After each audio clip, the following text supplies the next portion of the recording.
మొన్న పేపర్లో చూశాను, ప్రభుత్వం ఒకటి 2 జీవోలు కూడా ఇచ్చింది. రియల్ ఎస్టేట్ సంస్థలకి ప్రభుత్వ భూములను వాళ్ళకి ఇస్తున్నప్పుడు దానికి ఎందుకు పారదర్శకతతో ఆ కార్యక్రమం చేయట్లేదు? కారణం ఏంటి?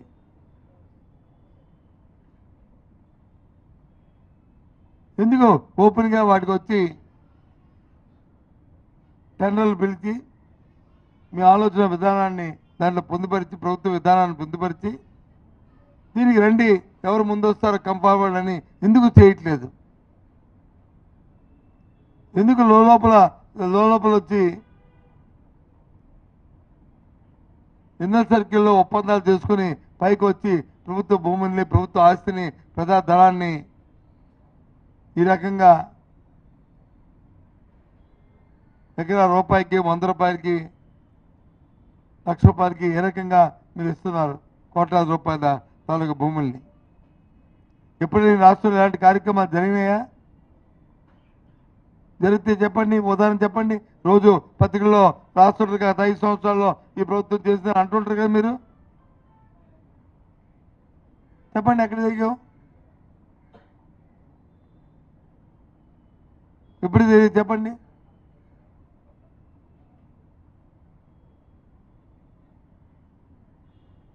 ఏ విధంగా ఆలోచన ఏంటి? అధికారం వచ్చి ప్రజలు వచ్చి 5 సంవత్సరాలు అధికారం ఇచ్చిన పాపానికి ఈ విధమైన దోపిడీగా?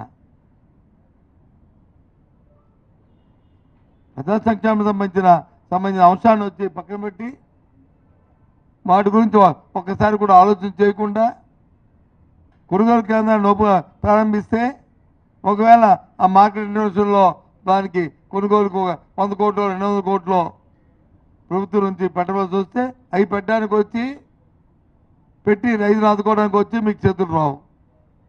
వాటి గురించి మీకు బుర్రలో ఆలోచన రాదు. కానీ దోపిడీకి మాత్రం వందల వేల కోట్ల రూపాయల నుంచి ఈ రకంగా అప్పరంగా దోచిపెట్టడం అనేది ఇది ఎక్కడా కూడా ఈ కార్యక్రమం చూడలే. ఈ రాష్ట్రం, దేశంలో ఏ రాష్ట్రం ఇలాంటి కార్యక్రమం చేయట్లే. ఇంత పబ్లిక్ బహిరంగ దోపిడీ దీన్ని తీవ్రంగా ఖండిస్తున్నాం, ఆక్షేపిస్తున్నాం. ఈ విధానం ప్రభుత్వంలో సరైన విధానం కాదని ఇవాళ ఒక ప్రతిపక్ష పార్టీగా ఇవాళ వైసీపీ మా తాలూకు విధానాన్ని నిర్ణయిస్తున్నాం. ఏంటో రైతు కూలీకెత్తి పని గ్రామాల్లో వచ్చి కూలీకెత్తి పని లేకుండా పోయింది. పెద్ద పెద్ద మాటలు చెప్తారు ముఖ్యమంత్రి గారు, ఉప ముఖ్యమంత్రి గారు, వాళ్ళ తాలూకా వీళ్ళు అందరూ చెప్తారు. దయచేసి ఇక్కడ పత్రికలు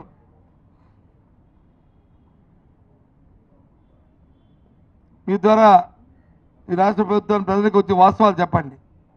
గత 5 సంవత్సరాల్లో ఉపాధి హామీకి సంబంధించి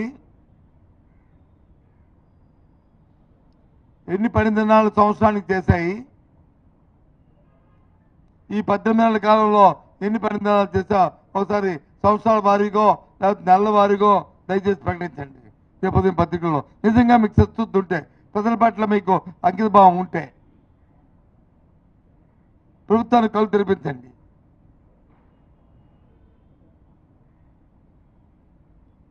ఎంత నిధులు దాని మీద ఖర్చు పెట్టారో. 5 సంవత్సరాల్లో యావరేజ్ ఎంత వచ్చింది, ఈ 2 సంవత్సరాల్లో యావరేజ్ ఎంత వస్తుంది రేపు మార్చి లోపల అని చెప్పండి. మీదే కదా కూటమి ప్రభుత్వం, మరి ఎందుకు ఆ పనులు చేయలేకపోతున్నారు?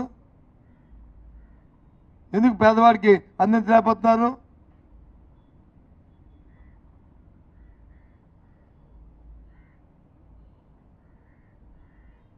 ఏమనంటే వైసీపీ ప్రభుత్వం జరిగింది. మరి మీరేం చేయట్లేదు. మరి ఇప్పుడు వైసీపీ ప్రభుత్వంలో ఏ గ్రామానికి పోయినా సరే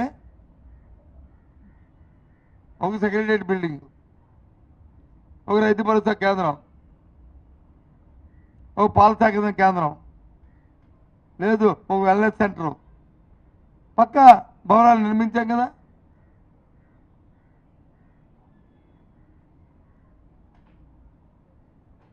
గ్రామీణ ప్రాంతాల్లో ప్రజలకి అవసరమైన కార్యక్రమాలని ఉపాధి హామీల నిబంధనల ప్రకారం కార్యక్రమాలు చేశాం కదా.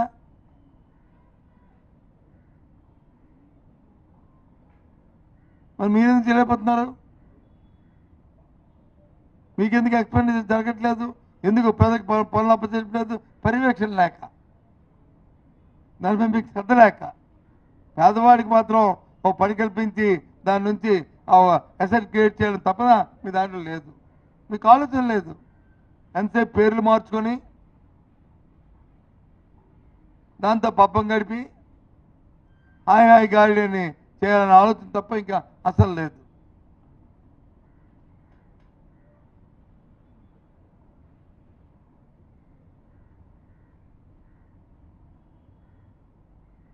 పేదల కోసం ఆలోచన చేసి, వైద్యం కోసం ఆలోచన చేసి హాస్పిటల్ పెడితే, ప్రైవేట్ హాస్పిటల్ ప్రభుత్వ హాస్పిటల్ పెడితే, ప్రభుత్వ కళాశాలలు పెడితే ప్రైవేట్ పరం చేస్తా అంటారు. మళ్ళీ పైపెచ్చి వాళ్ళు వచ్చంట క్యాబినెట్లో చూశారు పేపర్లో, ప్రభుత్వ కళాశాలను పెడతారట, కానీ లోన మాత్రం ప్రైవేట్ కార్యక్రమాలు చేస్తారండి. ఏంటి వాడు ఆన్సర్? ఏంటిది చెప్పండి. ఈ ధర్మ ప్రభుత్వ కళాశాల ప్రభుత్వ ఇప్పుడు కేజీహెచ్లో ఏం జరుగుతుందో ఆ నిబంధనలు జరగాలి.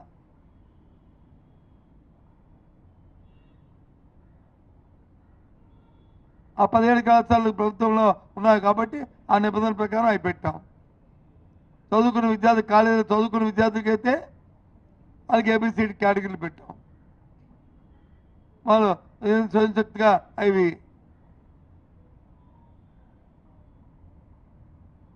జరగాలి కాబట్టి కార్యక్రమం మెయింటెనెన్స్ కాదు. మిగతాది ప్రభుత్వం వచ్చి బ్యాక్ సపోర్ట్తో దాన్ని చేయాలనే ఆలోచన చేస్తాం. ప్రైవేట్ వాడికి పెట్టలేదే. దాన్ని బట్టి చూస్తుంటే మీరు ప్రభుత్వంలో అంత పకడ్బందీగా చేసే వ్యక్తులు లేరనేది మీ నమ్మకం. ఎందుకంటే మీ పరిపాలన విధానం ఉంది. అధికారుల మీద నమ్మకం లేదు, నీ తోటి మొన్న మంత్రుల మీద నమ్మకం లేదు చంద్రబాబు నాయుడు గారు, మీకు మీ క్యాబినెట్ మీద నమ్మకం లేదు, మీ శాస్త్రుల మీద నమ్మకం లేదు, మీ ఎమ్మెల్యే మీద నమ్మకం లేదు, మీ అధికారుల మీద నమ్మకం. ఎవరి మీద నమ్మకం ఉంది? నీకు నీ తాలూకా అబ్బాయి మీ ఇద్దరికే నమ్మకం, ఒకరికి.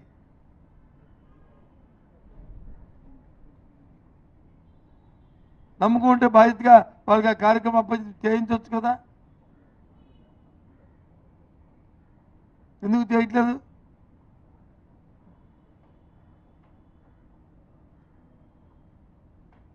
ఈ రంగం కాదు, ఆ రంగం కాదు, పూర్తిగా వైఫల్యం చెందింది రాష్ట్రం.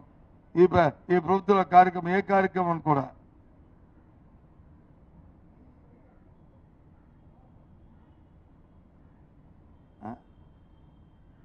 గిరిజన ప్రాంతాల్లో గిరిజనులు అయితే ఎంత ఇబ్బంది పడుతున్నారు ఆ పిల్లల విద్యార్థులు. మొన్న మనం కురపాలను చూసాం. ఇంకా రేపు ఎప్పుడో గిరిజన ప్రాంతానికి వెళ్ళబోతున్నాం చూడటానికి. కేజీహెచ్ కూడా వెళ్ళబోతున్నాం. గత సంవత్సరం నుంచి